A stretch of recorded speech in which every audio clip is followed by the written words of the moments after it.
the mission statement for Connect OC through Partners for Wellness. Connect OC is a program of Partners for Wellness in partnership with the Orange County Healthcare Agency. Our focus is educating and promoting existing mental health resources in Orange County with a mission to make them more accessible and widely known to youth and young adults and those who support and love them. And today we're looking forward to a great conversation, an in-depth conversation on the challenges that are faced by foster care youth in Orange County, especially as they are exiting the foster care system and the different financial support and support systems that are in place for this very sensitive demographic. I am joined by Samm Cabrera today, the Supervisor of Project Choice. And before we jump into our discussion, I want to introduce our team. And so I'll start with Crystal Bleitcher. She's our program director, and I'll let you share. Sure. Thanks, Erin. Thanks, everybody, for joining us today. We're happy to have you. As Erin said, I'm Crystal Bleitcher. I'm the program director with Partners for Wellness and Connect OC. I'll throw it to Sarah. Hi, good morning, everyone. I'm Sarah Chalice. I'm one of the outreach coordinators on the team, mainly focusing on creating events like the mental health resource fairs that we have on different college campuses and leading the TAE collaborative meetings. Also co-host of this meeting, so see you next month. But yeah, I'll flip it to Vivi. Good morning, everyone. I'm Vivi. I'm also one of the outreach coordinators. I mostly focus on marketing and social media. So I take care of all the online stuff. So anything you want to promote for events, you can shoot over to me. I'll send it to Joy. Hi, everyone. Good morning. I'm also an outreach coordinator on the team, so I help out with resource fairs and events and planning and all that. So nice to see you guys. Thank you to our team. And my name is Erin O'Flaherty. I'm the engagement manager for Connect OC / Partners for Wellness. I get to run our cultural arts outreach program where we share art workshops of various disciplines within the community, specifically focusing on dire needs and isolated populations. And so like I said, I'm joined by Samm Cabrera today and excited to get into this conversation. And oh, and I did want to make a note. I believe I had sent out the agenda saying that Michelle Medina was also joining us, and she is not able to join today, but we're hoping to work with her in the very near future and have her on a panel. So Samm, if you'd like to start with talking about Orangewood Foundation, your role there, specifically within Project Choice, and then we'll dive into more of our questions. Absolutely. Good morning, everyone. Like Erin said, my name is Samm. I am the supervisor at Project Choice through Orangewood Foundation. Orangewood Foundation is an organization that has many different programs within the organization. One of them being Project Choice, where I am. So within the drop-in center, we have our Orangewood Resource Center, which services TAE youth 18 to about 25, and then alumni on Tuesday, Thursday, which is 25 to about 28. And we support with finding housing, we support with employment, hygiene, groceries. So we try to wrap the young adult with as many resources as possible. Here in Project Choice, it's a little bit different. I work with 11 to 21-year-old youth who have history, are survivors currently in the life, or are at very high risk of human trafficking, whether it's labor or sex. And so when we get a youth that comes in, we kind of just assess for safety, first of all, meet them where they're at, provide them with those basic needs, whether they just need a hot meal, a place to rest their head, to take a shower, to do laundry. Maybe they need hygiene or groceries. So we meet them where they're at. So sometimes they're not ready to start exploring employment, or they're not ready for housing or anything like that. So we support them where they're at. And we also have a safe house, which is called our Lighthouse. So once they are ready to leave their current situation, we do have housing for them that's at a safe and confidential location to help them to begin to kind of build their lives from there. Wonderful. Thank you for sharing more information, and we have felt completely honored to work with you and with other participants at Project Choice and providing art workshops. And it has just been incredible to see how needed the support system is in various ways, and that there is outreach available. And so sometimes it's just bringing together the different transitional age youth who have encountered a lot of the more difficult aspects of being in the foster care system, and just bringing them together for that time and sense of community and talking together. So yeah, we appreciate working with you for the last couple years. And for our first question, I know this is a big question, but what are some of the challenges that transitionally aged youth experience as they're in the foster care system and then exiting the foster care system? And then we'll break this down into more detail too. But yeah, what are some of the things that you see them face on a daily basis? Yeah, I would definitely say community. That is a big one of what I see. Consistency. A lot of times the youth talk about, not having consistency within who they're working with. I think that's the biggest thing for me that I always try to remember. I don't overpromise anything when working with any youth, but also with our foster youth, because I think they have this they go through a lot, right? And so a lot of times a lot of stuff is promised to them, or they're working with a social worker, they're working with the team, and then that person leaves, and then this person leaves, and they kind of get that stuck with them. And so a question I'm always asked is, are you leaving anytime soon, or do you plan on leaving anytime soon? So I always try to make sure that I'm very transparent, but also just really consistent, like following through when I say that I'm going to meet with them. It goes a long, long way. I definitely have seen that.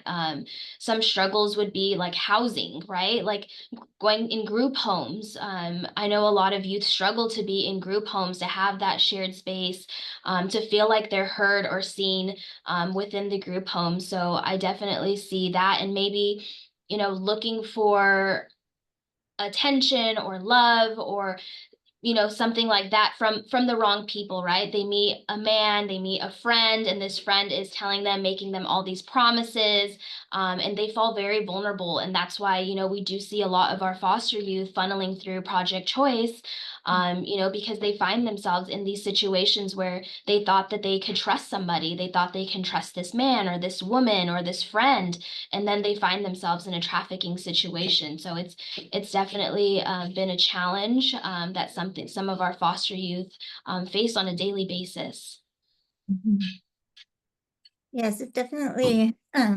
We have seen that in our interactions with you, and then just looking at overall data, especially for California, it says that according to the Human Trafficking Coalition, that in 2019, human trafficking is second in behavior only to drug trafficking. And so it has had a big rise in our community, and that, like you said, that they are more vulnerable to falling into that as they are seeking approval, seeking acceptance, seeking just love and support that that they aren't able to find, especially as if they've had difficult situations within their foster care system, being in different group homes and not having a stable foster care family.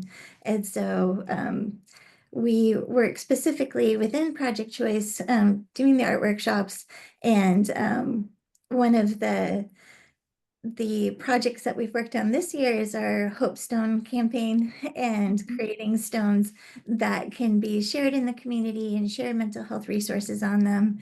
And this actually began in Project Choice, as our teaching artist was there and had the stones in her car. And as she was working with that group that day, they talked about putting a mental health resource on the back of the stones, and then putting the stones in places where that are more hotbeds for sex trafficking, and that they would want to share that information with other people so that other people can be safe from the ways that they were drawn into it. And so it was a really powerful workshop, and I know that they loved creating, like painting one side of the stones, a beautiful something, and then they did the National Human Trafficking Hotline on the other side, and wanted to put it in places like parks and as they were riding the buses, which a lot of them, rely on public transit, leaving them in bus stops as a way to reach other people. And so that's a campaign that we've continued this year. But yeah, just thank you, because it was rooted with them. And we saw them feel empowered in that moment to not just like, oh, we're victims of sex trafficking, which of course we never say, we always say survivors, but to be that survivor that is also helping future people that they know are also vulnerable. And we hope that, they continue to feel empowered through that, and we can work with different participants to keep that going. And so have you seen specific cultural, physical, and mental health factors that contribute to challenges for transitional age youth as they exit the foster care system? Absolutely. I think mental health is a big struggle within, our TAY youth that are exiting out of the foster care system. And a lot of times the resources for them are very limited, whether, they know how to access their insurance, or they know how to reach out to a therapist or to find a therapist. And I can understand, these youth have been through a lot. They have been through the ringer, and to think that, I have a therapist and, I'm opening up to them, and then, for whatever reason, I stop going, or I'm, whatever, and they have to start all over again with another therapist. I find that's the most difficult, to kind of get them to agree to do therapy again. When we know it's so important, right? But I always try to walk with the youth, right? So I'm walking beside them, and I'm trying to empower their choices, rather than, if they've been in their foster care system their whole lives, then they're not used to making their own choices, right? Their choices have always been made for them. So when they come to Project Choice, I like to always give them the choice, right? Like, I'm not here to tell you what to do. I'm here to kind of walk beside you. I can give you the resources, but it's going to be up to you to kind of make that final step to actually accept. A lot of our youth struggle with mental illness, and with that, if they're not getting mental health support, then it does sometimes, most of the time, lead to substance use, right? They're trying to numb from feeling those feelings that are so hard to feel, especially with some of the traumas that they've been through, especially are ones that have identified as being survivors of human trafficking. Some of them will tell me, like, Sam, would you have wanted been sober for that? And I'm like, absolutely not. Like, I do not judge you. But then, that substance use, it continues and it continues and it continues until, unfortunately they fall just victim to the substance use. And now it's more of, I need to do X, Y, and Z to get my drug of choice. And so I think mental health and substance use kind of go co-occurring a lot of times when we're working with our TAY youth. So I would say, the best thing in the situation to do is just to offer that support wherever they're at, however they're presenting. A lot of times our youth will, be struggling with mental illness, and, take meth, and gets them in this manic episode, and they're in here and they're pacing, and they don't want to eat, and they don't know what to do. And so kind of just calming them down, like, hey, this is a safe place. I'd rather you be going through this here than out on the streets, because this is a safe place for you. Offering them that medical support. But in the end, it is going to be up to the youth to kind of want to accept that support. But at the very least, we can plant the seed in their head of, there is support out there, there is help out there. One of the challenges that I've seen with getting support for substance use is, I'll finally get the youth to agree to receive substance use support, but then it's finding somewhere to get them that support. It could even be, I just had this happen not too long ago where a youth accepted support, had been sober for about 2 days and was like, now's the time for me to go into treatment. And we celebrated her decision, and then we call, and the intake staff just didn't rub my youth the right way. Maybe some language was used that wasn't very trauma informed. And all of a sudden the youth was like, you know what? No, I'm trying to get help and this is what I get. Like, absolutely not.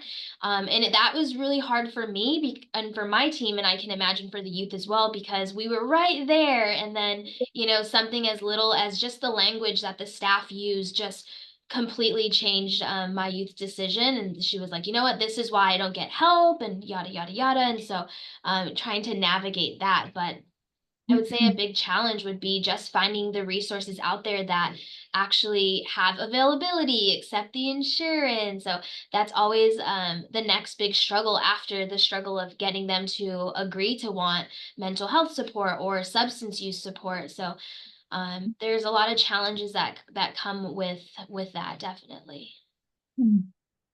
Yeah, thank you. I'm so glad that you made that clarification too on both points, because we've discussed before in previous coalition meetings that definitely the mental health disorders and the substance abuse absolutely go hand in hand, and that oftentimes that reach for a substance is in correlation and reaction to the mental health disorder.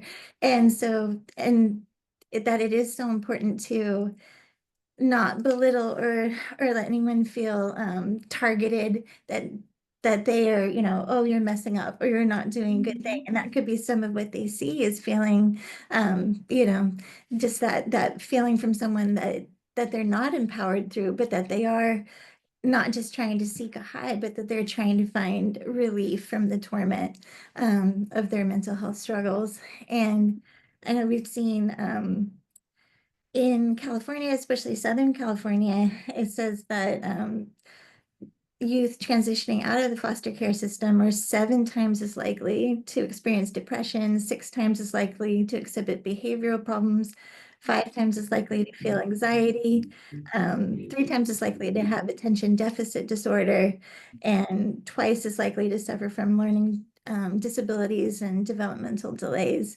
And so just as opposed to the average population, just these struggles that they have existing within foster care, and then trying to function without reaching for substances is definitely the struggle. And so I'm glad that you talked about that, and that also how important it is that for each step of them seeking and receiving help is so important, and for people to understand that too, that it's not doing anything but just trying to survive in this world. So Exactly. yeah, I think some people, they don't have the understanding, and I know this population is also just very sensitive to the way that they are communicated with. And so it can be very difficult to see somebody right in the brink of receiving help to drift away from that again. So we appreciate very much that you're persistent in that role, and that you're so supportive in that role. And Yeah. yeah, I that think a lot of the youth too, they exhibit these symptoms of mental health, whether it's depression, whether it's schizophrenia, or they're having auditory hallucinations, and just kind of holding that space for them, right? Because and they apologize, and they're like, I'm so sorry, like I don't mean to act like this, or I'm hearing these voices, and I'm like, you don't have to be sorry. Having a mental illness is real, and just kind of normalizing, like it doesn't scare me when you have, if you're having visual hallucinations. It doesn't scare me if you're having auditory hallucinations. Like, I'm here to sit next to you and kind of walk with you. Like, what do you need from me? And so, like, we can go on walks, we can go get some water, we can close our eyes and breathe, but just having this space for them to be authentically them, whatever they're presenting as.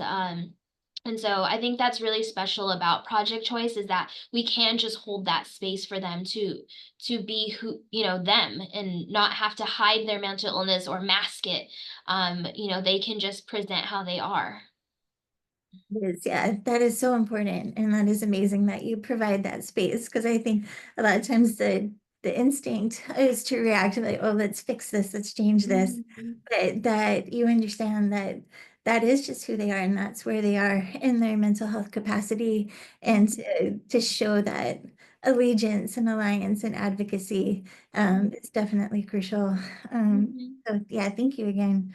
And I wanted to talk a little bit about the homelessness statistics for youth transitioning out of the foster care system, and that they're 30 to, anywhere to 50–60% more likely to experience homelessness within 5 years of turning 18 and exiting the system.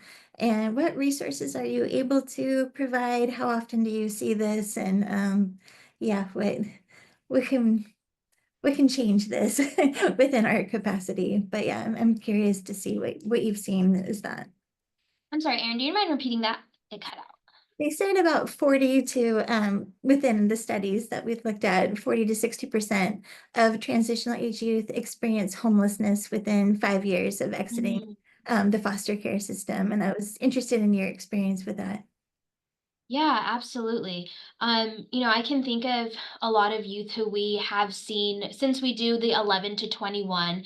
I've seen, them being in stable housing, group homes, group homes, and then into that, right when they turn 18, they're getting an apartment. Oh, my light just turned off. Hello, I'm still in here. Okay, there we go. Okay. And right when they turn 18, they are given an apartment on their own. So can you imagine? I mean, when I'm thinking about myself when I was 18, there is no way, I have no business having my own place at 18 years old. And I can imagine how it is for a youth. You have to buy all of your own things.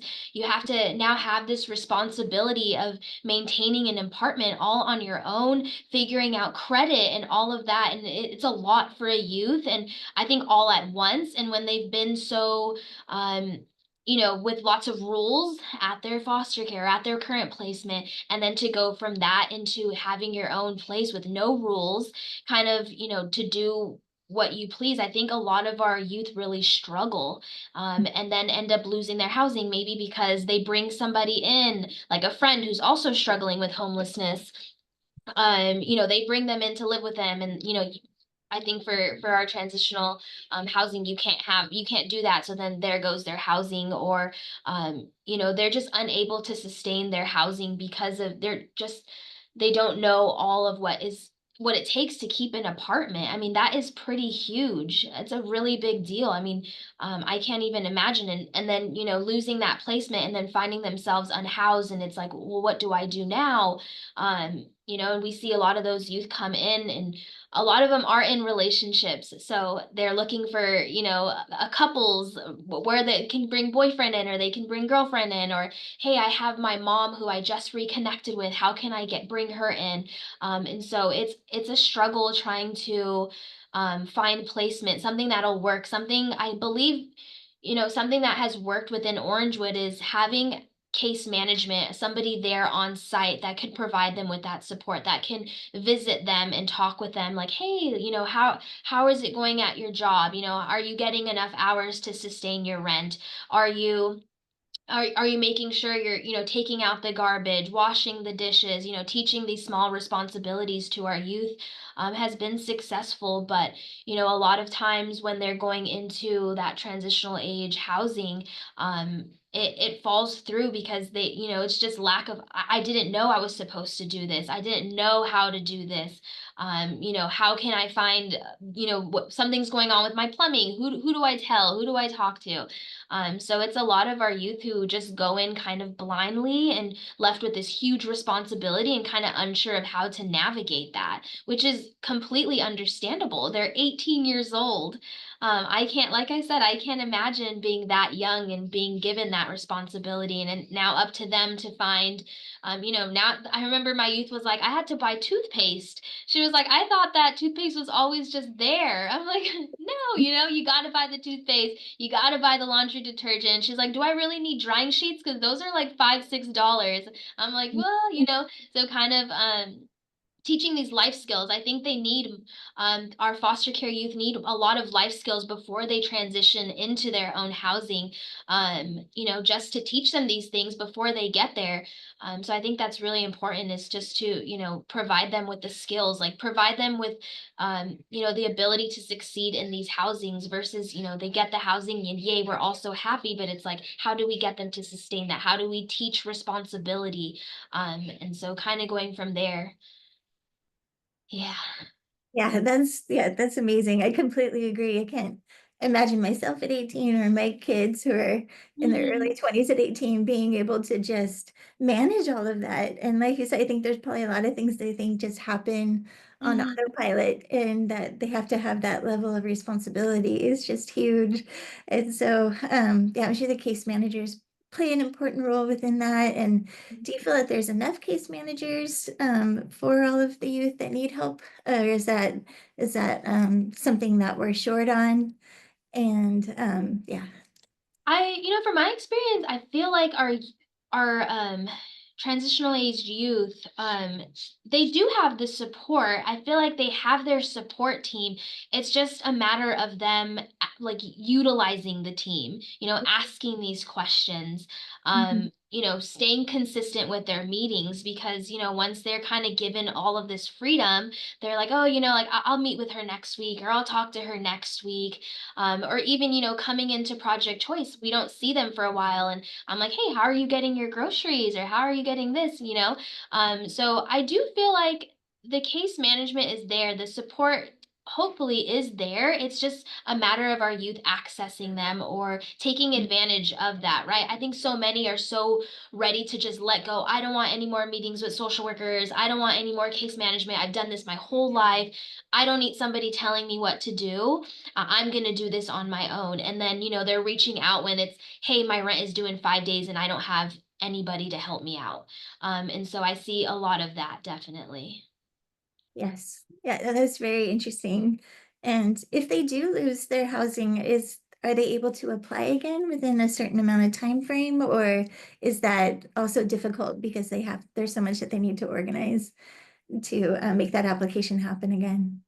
From my knowledge, yes, they can reapply, but nothing is going to be immediate, right? It's going to take, we have to start from zero all over again. And what are we going to do different this time? I know I've seen youth from 18 to 21, and the change in them in just that short time of knowing how important it is to keep your housing, right? So I feel like when you're 18 and you lose your housing, you're like, oh, like my social worker we'll figure this out. But I don't see that sense of urgency or that sense of responsibility as much as when they get older. Even 21 is still very, very young, but even at 21, I feel like they're more understanding of, this is what it's going to take for me to keep my housing, because I don't want to be on the streets. I don't want to be couch surfing. I don't want to have to rely on anyone else for my housing. So I know I'm thinking of a youth specifically because she just signed her lease on Wednesday. And this is a youth I've been working with since she was about 15 years old. Wow. So I have seen such growth within her of knowing the importance of keeping a job, knowing the importance, and she'll tell you too. She's very open about, yeah, I didn't know what I was doing. I didn't know how important it was until I got older. And now I can see the big picture of, this is very important for me to keep because opportunities like this don't always arise.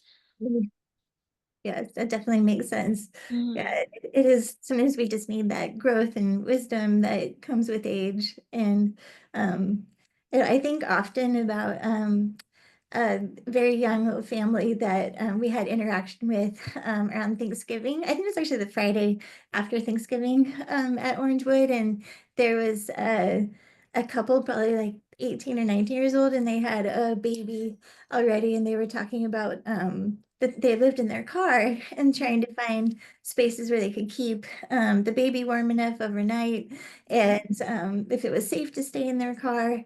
And so, do you see this a lot as well? Like you said, I know you talked about them being in relationships. We've definitely seen that too. Do you see a lot of very young parents and them trying to navigate that and what that looks like for them? Yeah, absolutely.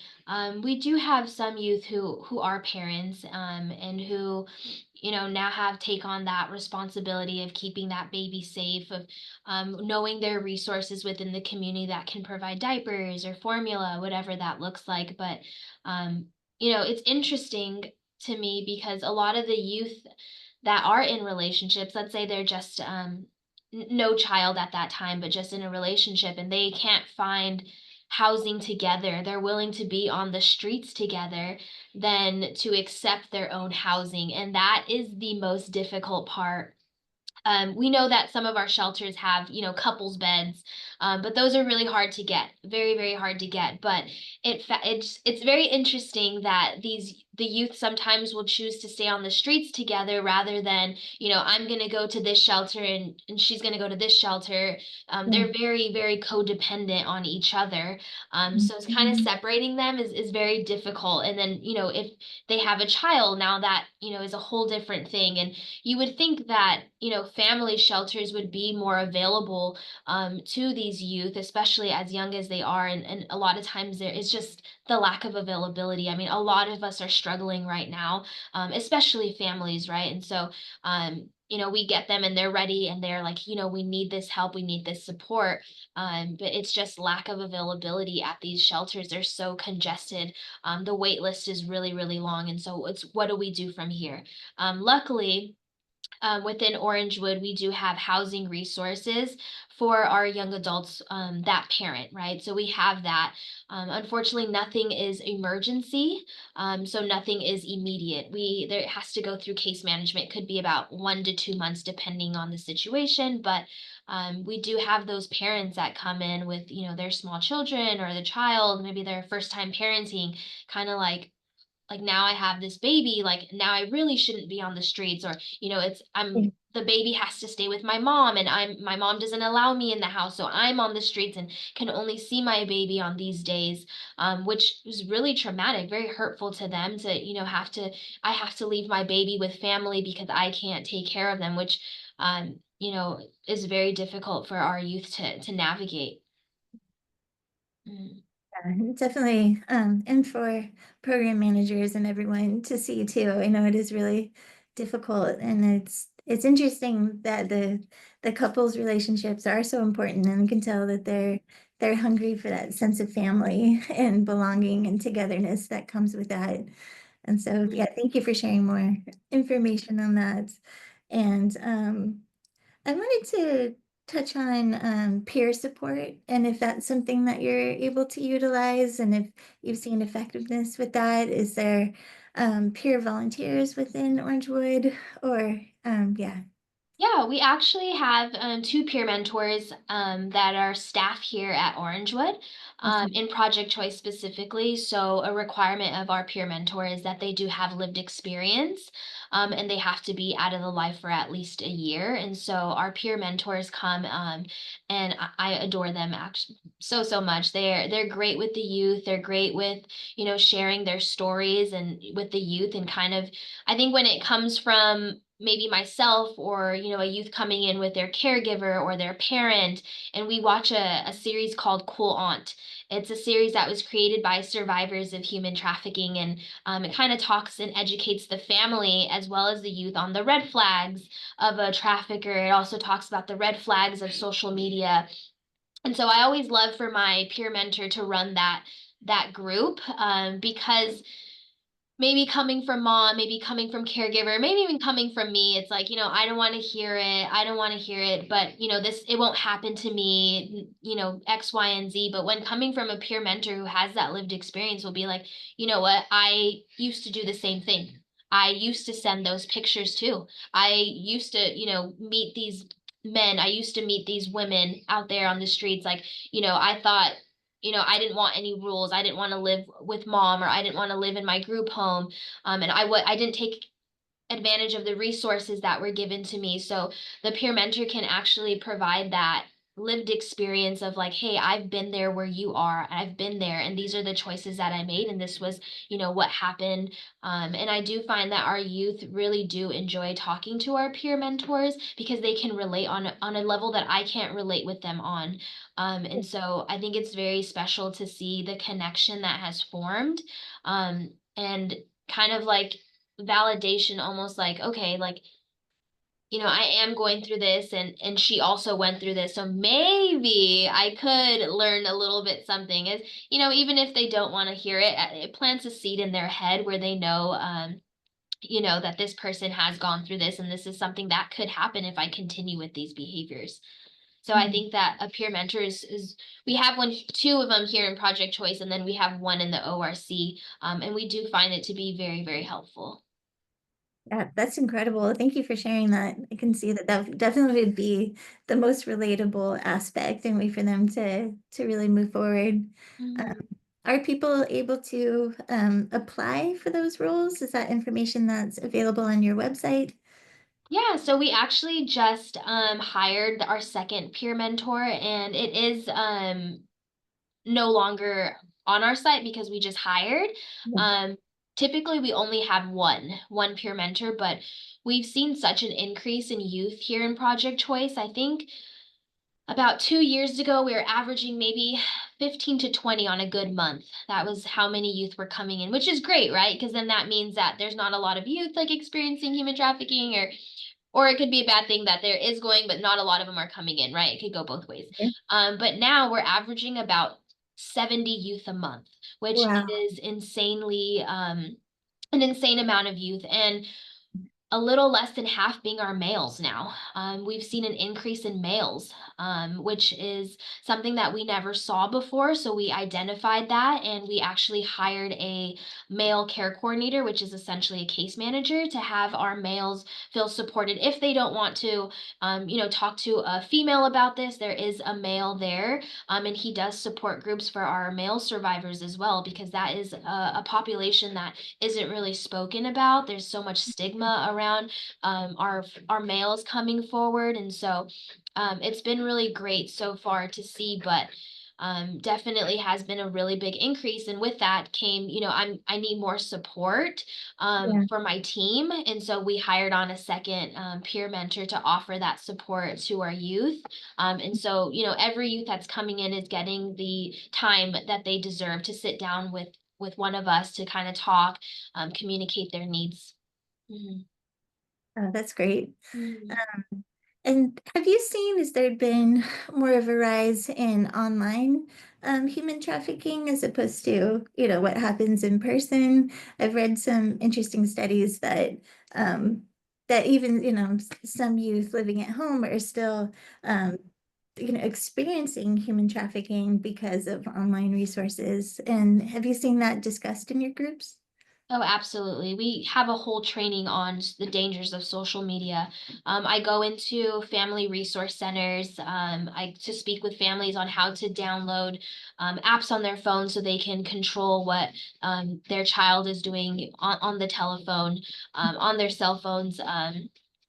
Even they don't, some parents are like, I don't allow my children to have Instagram, to have Snapchat, to have TikTok, or these apps, but they do have Roblox, they do play these other games. And I wouldn't know because I don't play, but you can send direct messages on those games. And I have seen so many of my youth have told me that this person reached out to me on Roblox, and we started this relationship where we'd play video games together. They'd ask how my day was. I would tell them, and this is like 1 month, 2 month, 3 month, 4 month of grooming, right? They're staying consistent for so long. And it's, this youth comes to think of this person as a friend, as an ally. I've told him about my struggles at home, or, what I'm currently going through. And then, it leads to X, Y, and Z. And so, yes, traffickers are getting very, very smart. Now they don't even have to leave, their home. This person that was exploiting my youth was, not even in the United States.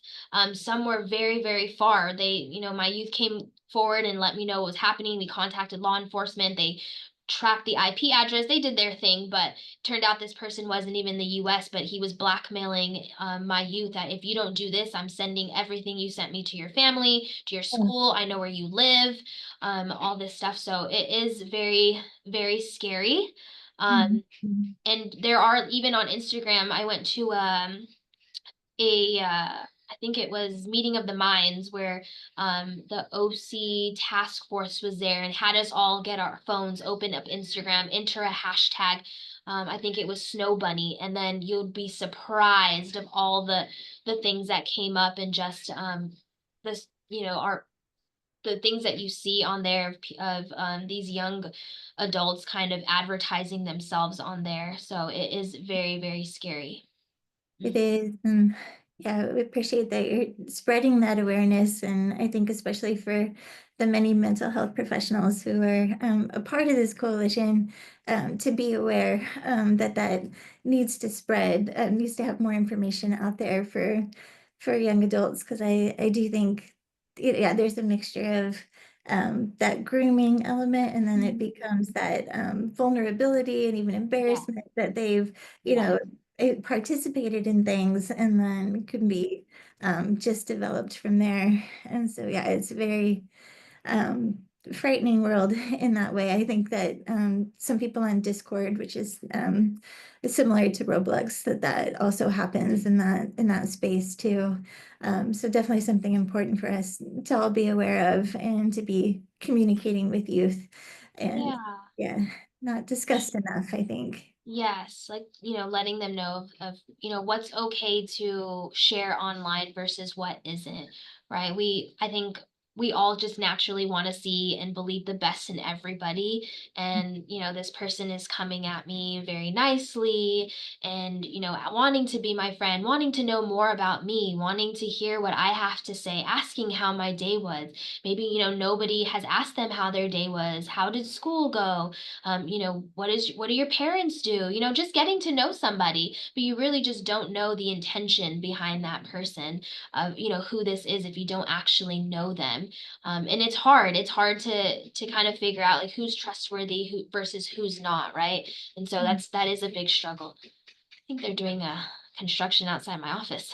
What is all that? Of course. We can hear you just great though, so don't worry. Mhm. But yeah, it definitely is. It starts with just that level of acceptance that we all crave, but especially youth and young adults are especially in need of that. And so for something to start out as attention and acceptance and things that are positive, and then for it to turn in a negative way can also obviously be so devastating for youth.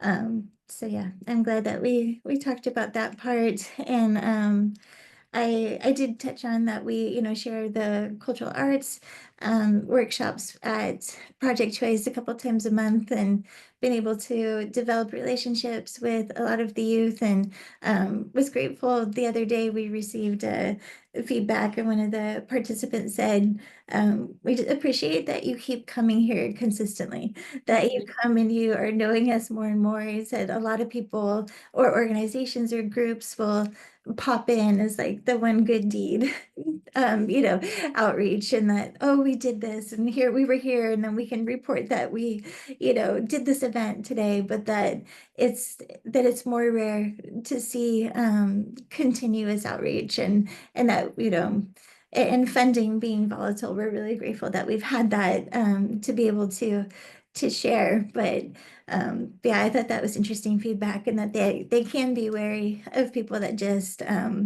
pop in, or are just looking to say that they did something, but like, at the end of the day, do they really want to develop relationships and really want to, have that impact?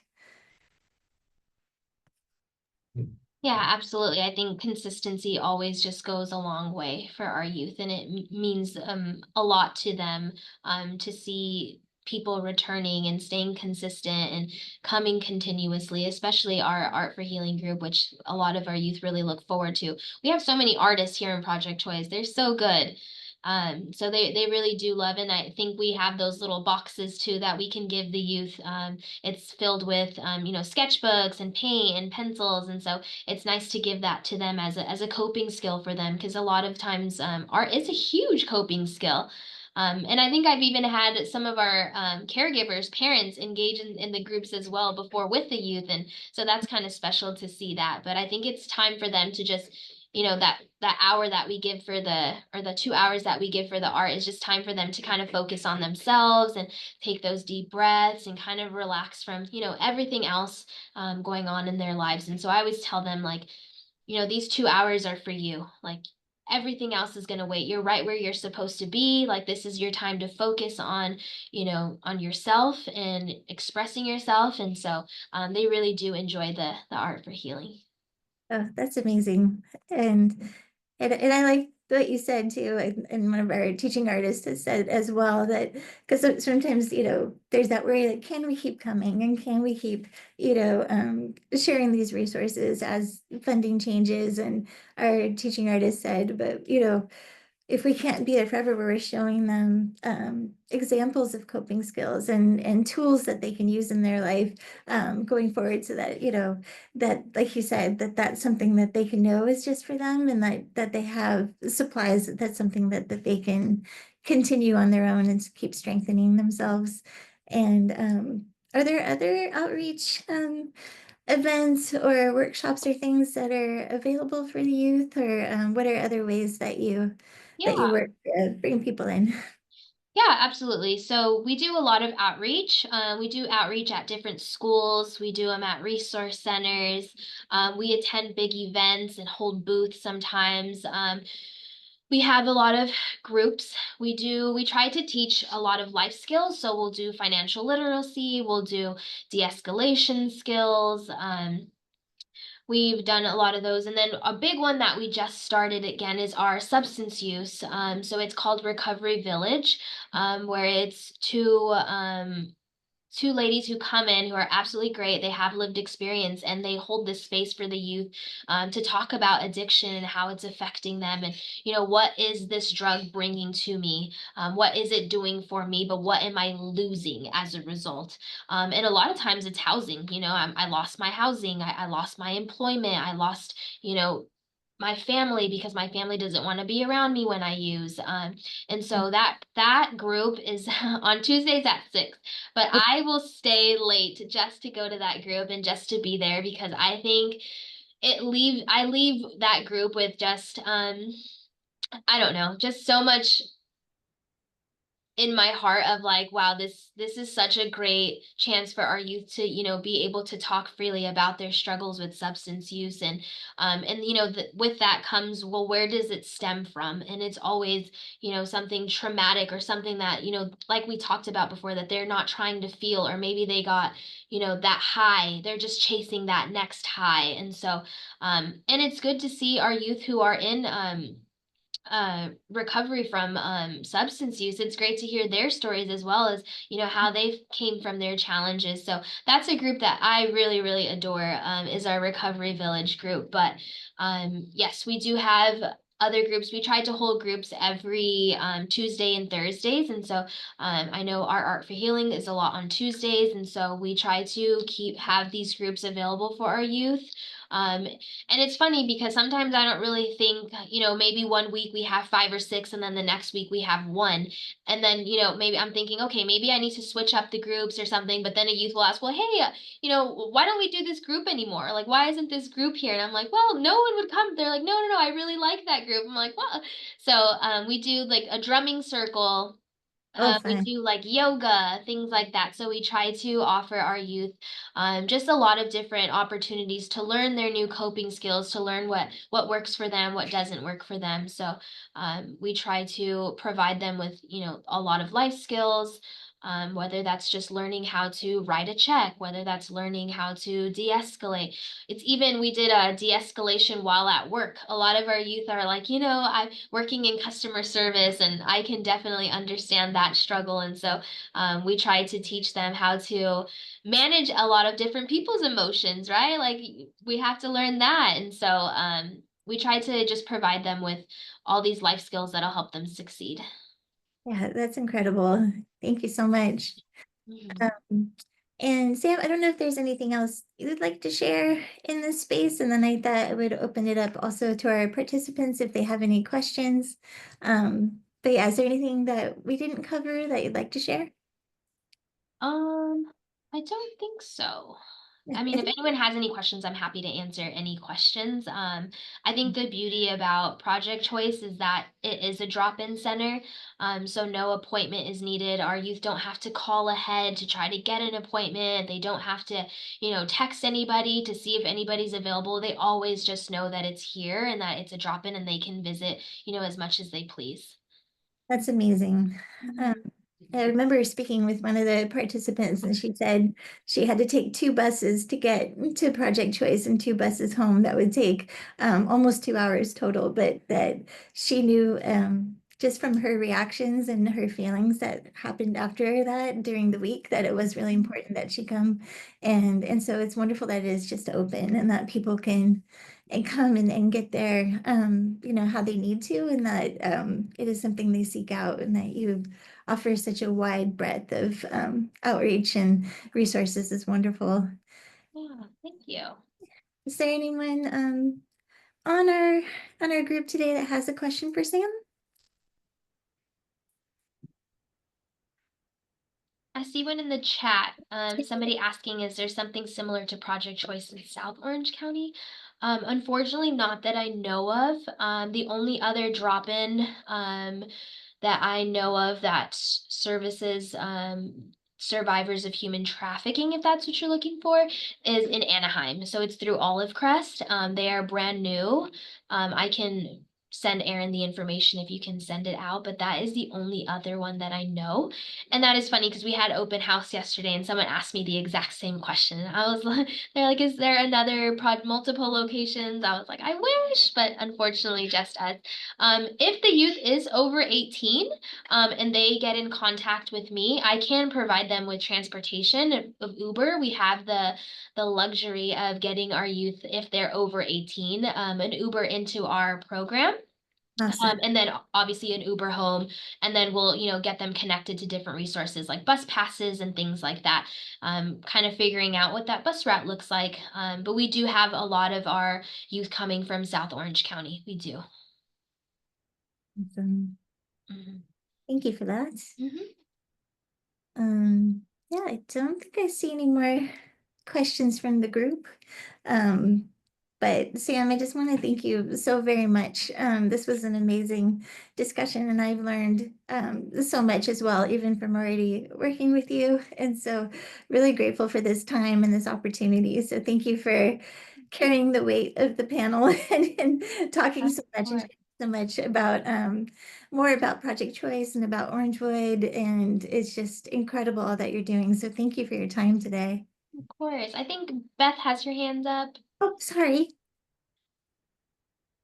Thank you, Sam, for recognizing that. Oh, yeah, I did it afterwards, Erin, so that wasn't you. Yeah, I just had a quick question because I got on about 15 minutes late and you may have covered this, but do you take volunteers at Orangewood to help with any of the work that you do? Yes, absolutely. In Project Choice, we don't accept volunteers because it is such a specific population, but we do at the foundation take volunteers through our volunteer coordinator. And we also do hot meals. I don't know if I mentioned that. We do hot meals, breakfast and lunch every single day of the week. And then we do dinner on Tuesday, Thursday. So a lot of times we have organizations, different companies that will come to our location and cook a meal for our youth, which we find to be the youth love it. They love getting those home cooked meals because a lot of times they don't get that. They don't ever get that. You know, a lot of times it's I'm constantly eating out, or you know, I don't have a kitchen at home. I don't have access to the kitchen. So they really do appreciate when people come in to cook meals. So yes, I can give Erin, our volunteer coordinator's information. So if you would like to volunteer, we absolutely do accept volunteers. And like for a typical dinner, how many would we need to feed if we were to volunteer for something like that?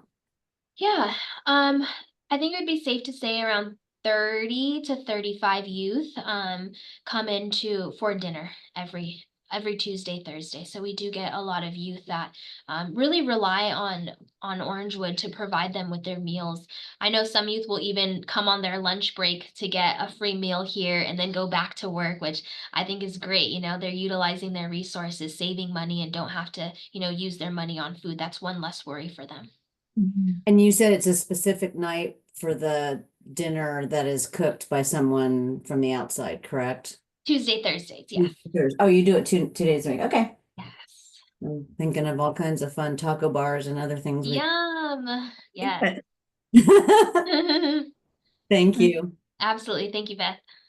Yes, and we'll definitely share that information out in our post-meeting email and make sure that we've shared the information we promised today. And like I said, if there anybody else has any questions for Sam, didn't want to ignore anyone. Oh, Oh, Michelle. hi. I was curious. So our Laguna Beach schools made us turn our School of Gratitude curriculum into 8 weeks instead of 6 weeks. And I think we're all moving into this non-egoic collaborative state of helping everyone for wellness.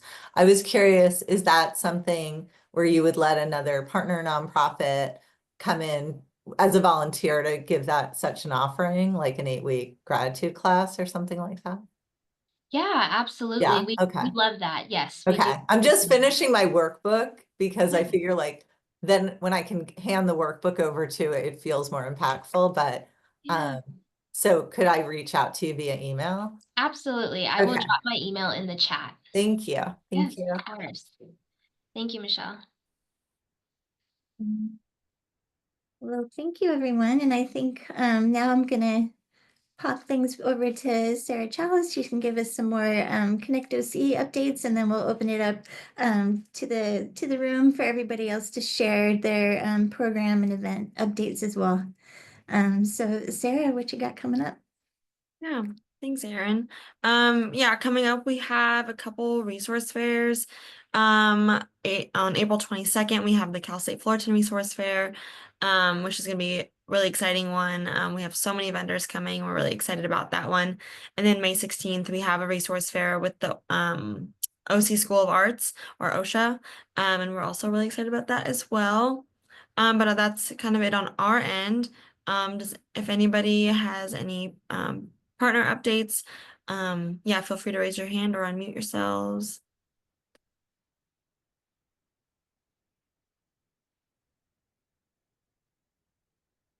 I see some flyers in the chat too, so thank you for that. Go ahead, Jen. Hi, everybody. Nice to see you all here today and seeing some familiar faces and some folks who I haven't met in person yet. But I do hope to see you in person. We have something called the Community Suicide Prevention Coalition meeting that happens on a quarterly basis. Our next quarterly meeting is on Wednesday, April 16th, 2025. That is at our Behavioral Health Training Center in Orange. And this is a great opportunity for anybody who is interested in suicide prevention efforts in in Orange County. To be a part of this meeting, we are welcoming community members, agencies, and any organizations to come be a part of it.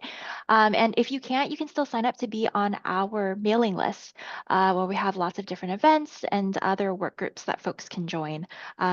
So I'm going to put that in the chat as well, along with our flyer. And the last event that I wanted to share is that our behavioral health services team from the healthcare agency is hosting an mental health appreciation night. That's happening on Thursday, May 15th, 2025. That's going to be at the Arctic. Nomination and registration is open, so you can register to attend. But we also have a nomination opportunity for folks in the community to nominate community members in different organizations who take part in mental health services and behavioral health services for the community to nominate folks and recognize them. So I will be happy to put all of that information in the chat shortly along with the flyers. And if you have any questions at all, I will include my email address along with some of the general offices for those events, so you can ask them questions as well. Thank you so much for allowing us the time to talk about these opportunities. Appreciate it. Anybody else have any updates? I do. Can people hear me at this point? Yes. Okay, I was having a little trouble with my, okay, we all have a lot we're juggling, but the State Council on Developmental Disabilities, we are supporting a conference that's happening in Anaheim in August, and I dropped in the link to the organization. They're called Crisis Intervention Training, and they do trainings for law enforcement, and they're national, and their last conference was in Indianapolis. This year, they're coming to California for the first time, and we're hoping to have local law enforcement know about this and actually attend. The County of Orange, with the Orange County Sheriffs and the City of Anaheim, their police officers are actually presenting. City of Anaheim Police Department is also attending. But if people know of officers or staff in different police departments in their areas or have a relationship, if you could send that to me, in particular, trying to reach out to Costa Mesa, Santa Ana, Fullerton police departments, because we want to let them know about these trainings, which help them manage situations with people going through mental crisis in a way that doesn't traumatize or lead to injury for all parties involved. And we think this is a really important program for both people who are having mental health crisis and also people who are developmentally disabled, who often are misunderstood when they're interacting with law enforcement. So if anyone knows, police officers in these police forces, it really helps understand someone who's in the office rather than going through the public information officer, where often I just get the hand of no thanks. We're not asking for donations, we're asking for them to get enlightened with this training. So if you could reach out to me, I left my contact information. That would be wonderful. Thanks so much. Anybody else?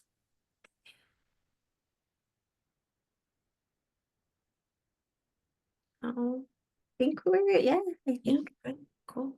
we're good. How's And that, Erin?